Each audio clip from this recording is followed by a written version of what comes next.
Mapagpalang araw po sa ating lahat, mga kaibigan, mga kapatid, mga kapamilya at mga kapuso.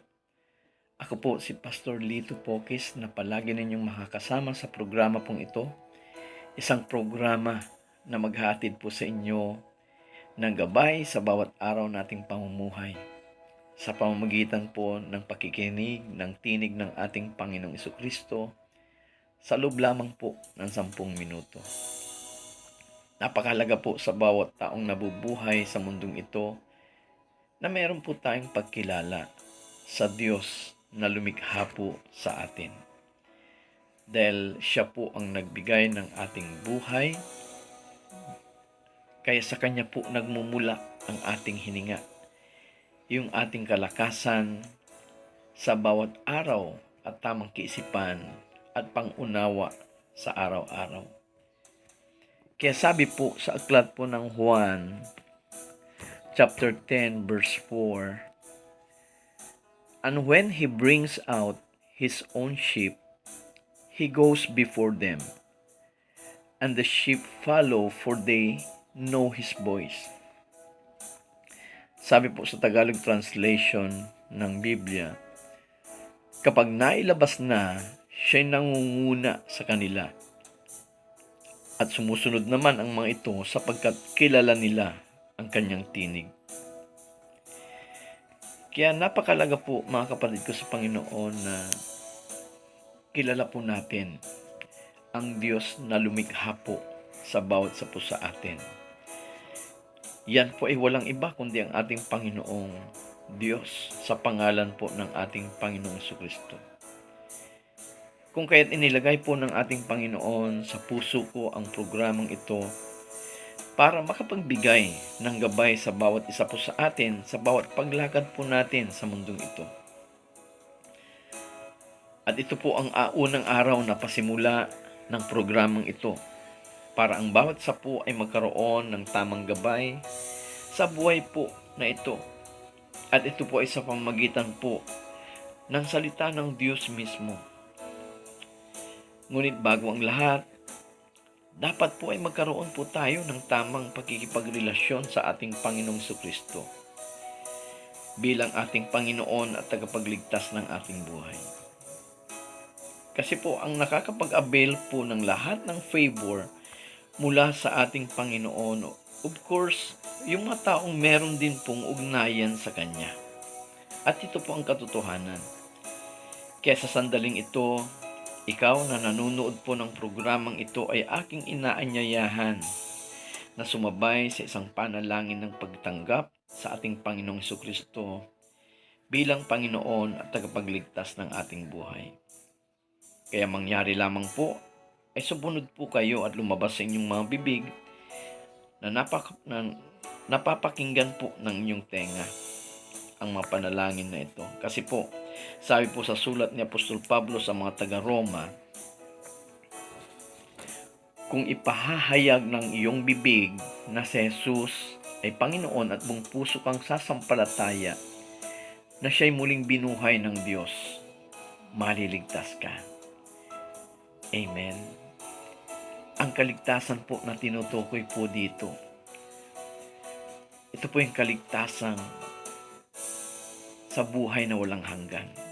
Kaligtasang espiritual po.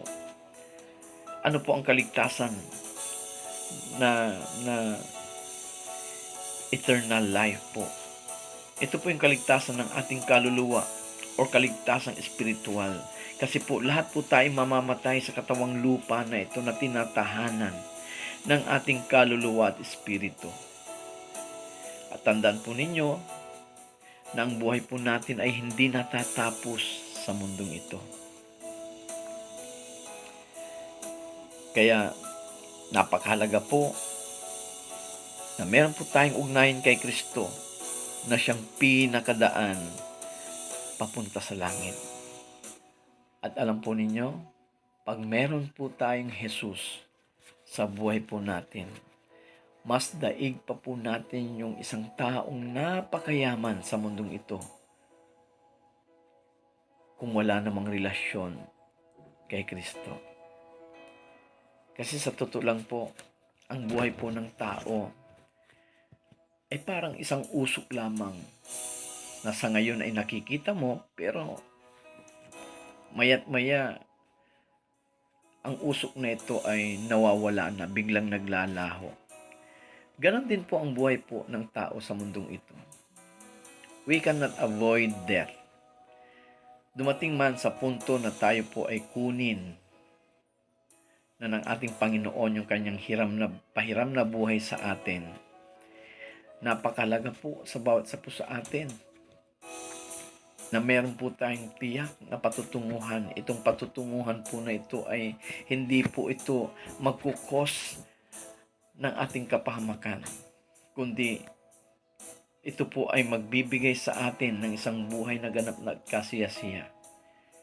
Buhay na walang hanggan. Ito yung ipinangako po ng ating Panginoong Hesus. Sabi po sa aklat po ni San Juan chapter 10 verse 10, praise be. Sabi po dito,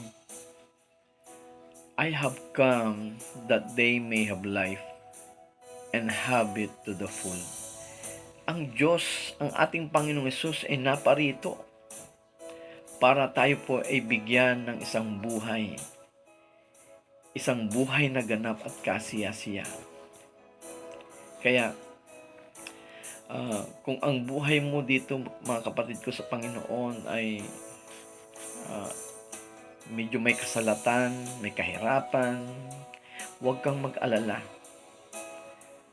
Dahil pag mayroon kang relasyon sa ating Panginoong Jesucristo, ina-assure ko sa iyo, bagamat dito naghihirap ka sa mundong ito, kadalasan hindi ka nakakakain ng sa tamang oras, nagpapalipas ka ng gutom, hindi kulang yung 3 beses na pagkain mo sa buong maghapon. Ngunit alam po ninyo, kapag tayo po ay may tamang relasyon kay Kristo, sa kabila ng mga bagay na pinagdaraanan po natin sa mundong ito, ina-assure po tayo ng ating Panginoon that He will give us rest. Ano pong sabi po ng ating Panginoon sa aklat po ni San Mateo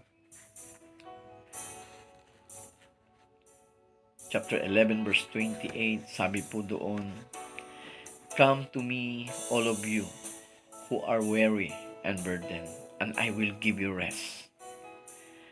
So, napakalaga po na ang bawat isa po sa atin ay meron po tayong pakikipagrelasyon talaga sa ating Panginoong Jesucristo. So, sa sandaling ito, kung kayo po ay ready na, mga kapatid ko sa Panginoon, sundan po ninyo ako sa aking maikling panalangin ng pagtanggap at sumunod po kayo na dapat lumabas sa bibig po ninyo ang panalangin ito na napapakinggan mismo ng inyong matenga. So, ready na po ba kayo? Sumunod po kayo sa panalangin ito. Panginoong Hesus, ako ay lumalapit sa iyo at nagpapakumbaba. Inaamin ko na ako ay makasalanan mula noon hanggang sa kasalukuyan. Ngunit salamat, Panginoong Hesus, sa habag at biyaya mo sa buhay ko. Kaya ngayon, Panginoong Hesus, tinatanggap kita bilang aking Panginoon at tagapagligtas ng aking buhay. Isulat mo ang aking pangalan sa aklat ng buhay. At mula ngayon, Panginoong Hesus, pagharian mo ang aking buhay. Patuloy mo akong kalingain sa pag-ibig mong hindi nagmamaliw. Patnubayan mo ako, Panginoong Hesus, at patuloy mong gabayan at ingatan sa bawat araw. Okay, maraming salamat po mga kapatid ko sa Panginoon at lubin manawa na tayo po ay muling magkikita sa araw ng bukas sa programang ito. At patuloy po tayong ingatan at samahan ng ating Panginoon. Sabi po sa aklat po ng San Mateo chapter 5 verse 3, mapalad ang mga taong walang inaasahan kundi ang Diyos, sapagkat mapapabilang po sila sa kaharian ng langit. Maraming salamat po sa inyong lahat. God bless us all.